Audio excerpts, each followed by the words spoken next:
ওটা ফেলে দে। সুকান্ত, সুকান্ত ওটা ফেলে দে। সুকান্ত ওটা ফেলে দে।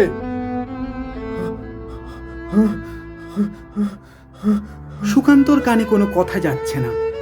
সে মুগ্ধ দৃষ্টিতে তাকিয়ে আছে অদ্ভুত দুটো জ্বলন্ত চোখের দিকে। আর ঠিক তখনই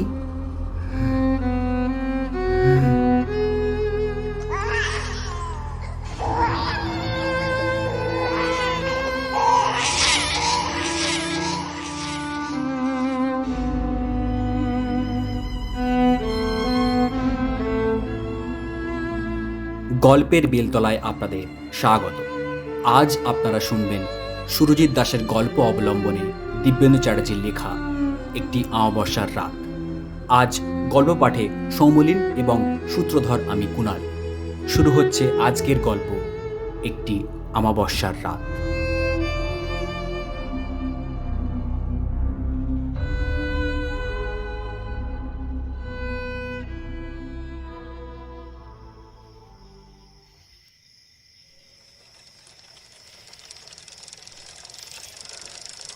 আমার না এই পুরো বিষয়টা ভালো লাগছে না। তাড়াতাড়ি বাড়ি ফেরার জন্য এই রাত 11টার সময় নদীর ধারের শর্টকাটটা নাই নিতে পারতিস। শোন ভাই, তাড়াতাড়ি বাড়ি ফিরতে হবে। কাল ভোর 5টার ট্রেন, একটু না ঘুমোলে হয়? ও আচ্ছা, আর সেটা তোর আগে মনে ছিল না? ওই গল্পগুলো শোনার কি দরকার ছিল? তোরা তো ভয় কিসের বলতো? সমীরের ভয় পাওয়াটা খুব স্বাভাবিক।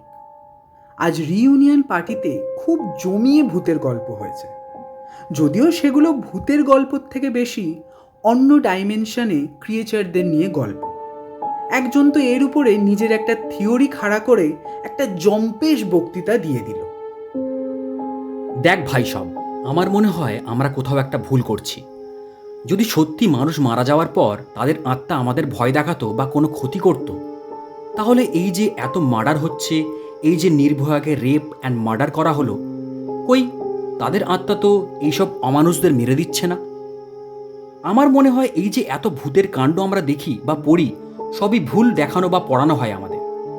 আসলে অন্য ডাইমেনশনের কিছু অদ্ভুত ক্রিচার আছে যারা কিছু পার্টিকুলার প্লেসে থাকে এবং সেখানে কেউ গেলে তাদেরকে মেরে দেয়। হতে পারে সেই প্লেসগুলোই হচ্ছে অন্য ডাইমেনশনের সাথে আমাদের ডাইমেনশনে আসার একটা রাস্তা। তাহলে তুই বলছিস আত্মা বলে কিছু নেই?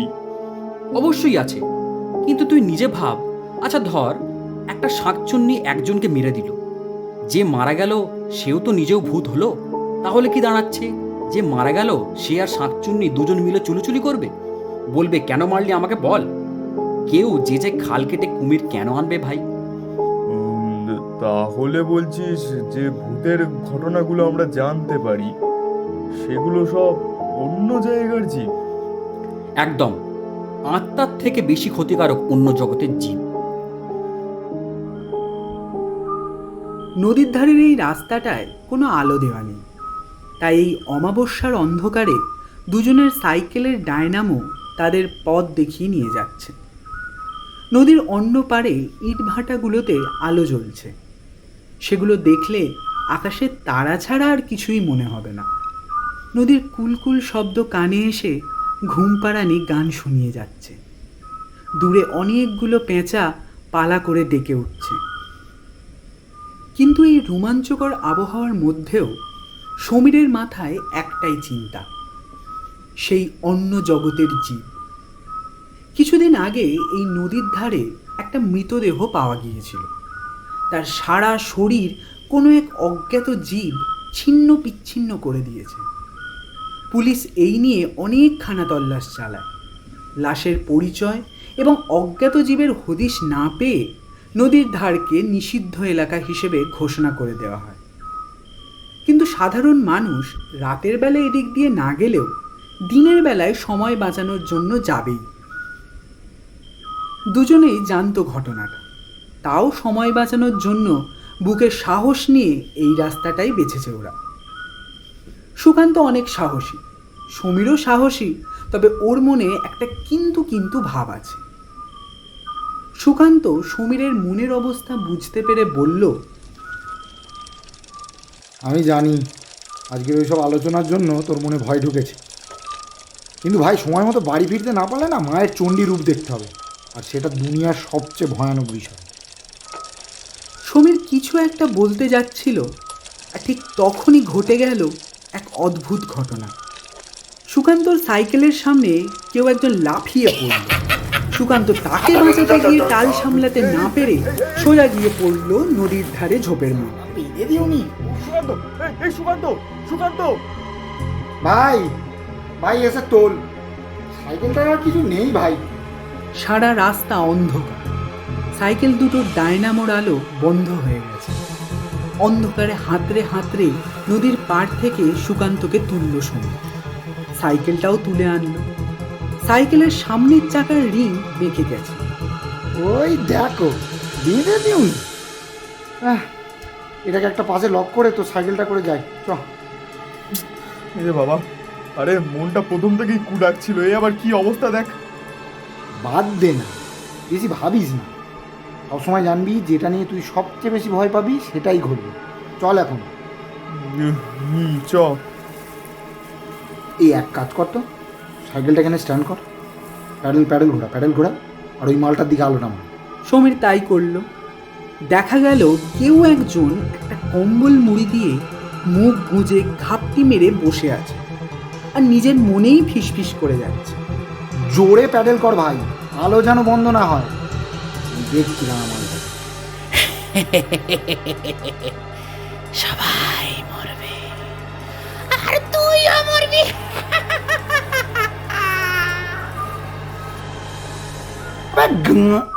ওদের মনে পড়ল নদীর ধারের এই এলাকায় একটা পাগল আছে। কলেজে যাওয়ার সময় অনেকবার দেখেছে ওরা। তাই পাগলের প্রলাপ উপেক্ষা করে সুকান্ত সমীরের সাইকেলের কেরিয়ারে চেপে চলতে থাকলো। উটকো ঝামেলা বটে।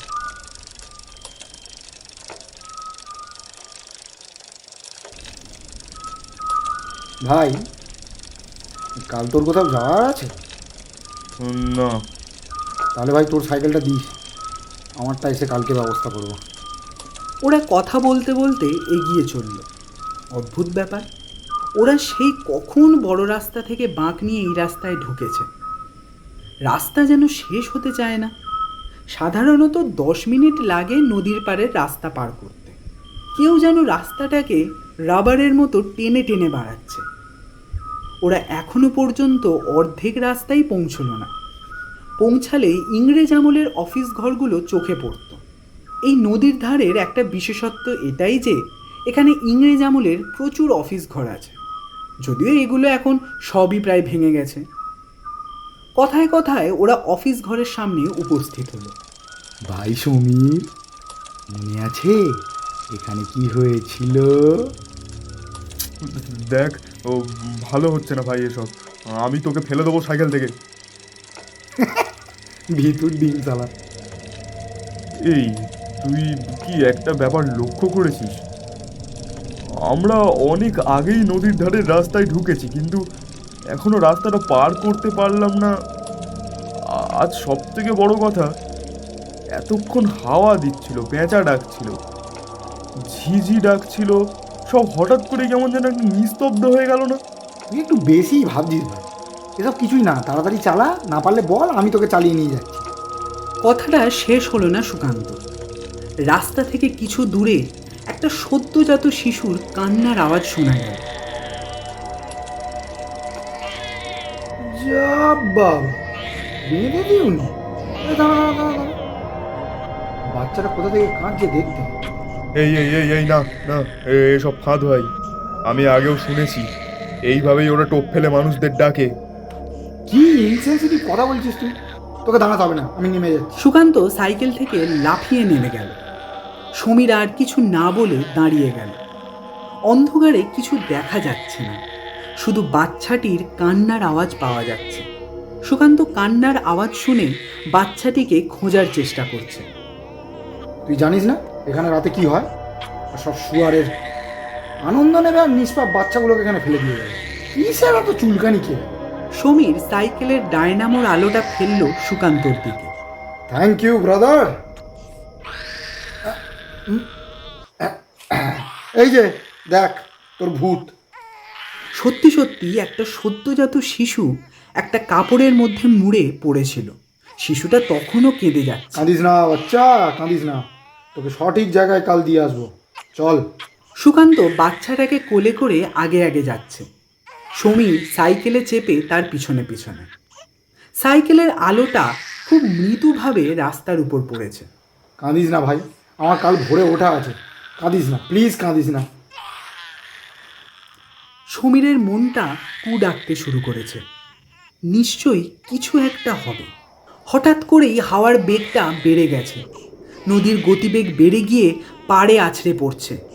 সুকান্ত দাঁড়ালো, ঠান্ডা গলায় সমীরকে বলল, সমীর, বাচ্চাটার চোখ দুটো দেখ, কি অসাধারণ নীল, যেন কোনো অজানা গ্যালাক্সির দিকে তাকিয়ে আছে।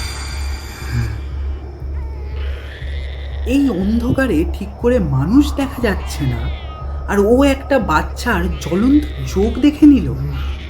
সমীরের সারা শরীর কেঁপে ওটা উঠল। ফেলে দে সুকান্ত, এই সুকান্ত, ওটা ফেলে দে, ফেলে দে ওটাকে। সুকান্ত, সুকান্ত, সুকান্ত, সুকান্তর কানে কোনো কথা যাচ্ছে না। সে সুকান্ত। মুগ্ধ দৃষ্টিতে তাকিয়ে আছে অদ্ভুত দুটো জ্বলন্ত চোখের দিকে। সমীর চিৎকার করতে করতে এগিয়ে যাচ্ছিল, আর ঠিক তখনই এই অন্ধকার রাস্তাটি গাঢ় লাল রঙের ধোঁয়ায় ভরে যেতে থাকলো। ওই লাল ধোঁয়াতে সমীর স্পষ্ট দেখতে পেল কোলের বাচ্চাটি তার হাত আর পা দুটোকে বিশাল লিকলিকে সাপের মতো করে নিয়ে সুকান্তকে জাপটে ধরল। ও কিছুই করতে পারছে না, স্থির চোখে তাকিয়ে আছে নদীর দিকে। সমীর বোকার মতো দাঁড়িয়ে সবটা দেখছে। বাচ্চাটা ধীরে ধীরে সুকান্তর কাঁধের কাছে মুখটা এনে সমীরের দিকে তাকিয়ে খোকলা দাঁতে গাল হাঁ করে একটা বিকট হাসল। হাসিটা কোনো মানুষের মতো হতে পারে না। সমীর দেখলো ওই লাল ধোঁয়াটা ধীরে ধীরে এগিয়ে আসছে তার দিকে। বন্ধুকে বাঁচানোর উপায় আর নেই। দুঃখে, রাগে, ভয়ে সাইকেলটা ঘুরিয়ে নিয়ে বড় রাস্তার দিকে যেতে শুরু করলো। খুব জোরে প্যাডেল করেছে, সাইকেলের গতিবেগ বেড়েছে। পিছনে ওই জিপটির বিকট শব্দ শুনতে পাচ্ছে সে। লাল ধোঁয়া আর দেখা যাচ্ছে না। আরো জোরে সাইকেল চালালো সমীর, আর তখনই সাইকেলের চেন ছিঁড়ে প্যাডেল থেকে পা হড়কে হুমড়ি খেয়ে রাস্তার উপর পড়লো সে। সাইকেল একদিকে পড়ে, সমীর অন্যদিকে। রাস্তায় শুয়ে থেকে কোনো রকমে মুখ তুলে দেখার চেষ্টা করলো সুকান্তর দিকে।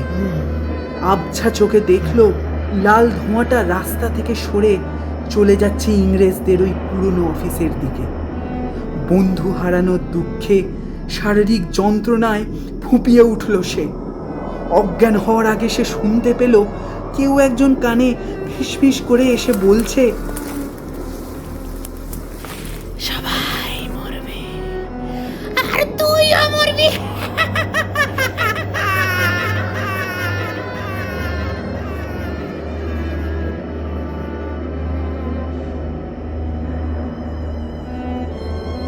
গল্পের বেলতলায় বসে আজ আপনারা শুনলেন দিব্যেন্দু চ্যাটার্জির কলমে একটি আমাবস্যার রাত। গল্প পাঠে ছিল সৌমলিন এবং অন্যান্য চরিত্রে সৌমাল্য, দিব্যেন্দু এবং আমি Kunal. Sound and poster design Soumalya. গল্পটি আপনাদের কেমন লাগলো অবশ্যই কমেন্ট করে জানান। শুনতে থাকুন গল্পের বেলতলা, এখানে কেবল শ্রোতারাই আসেন।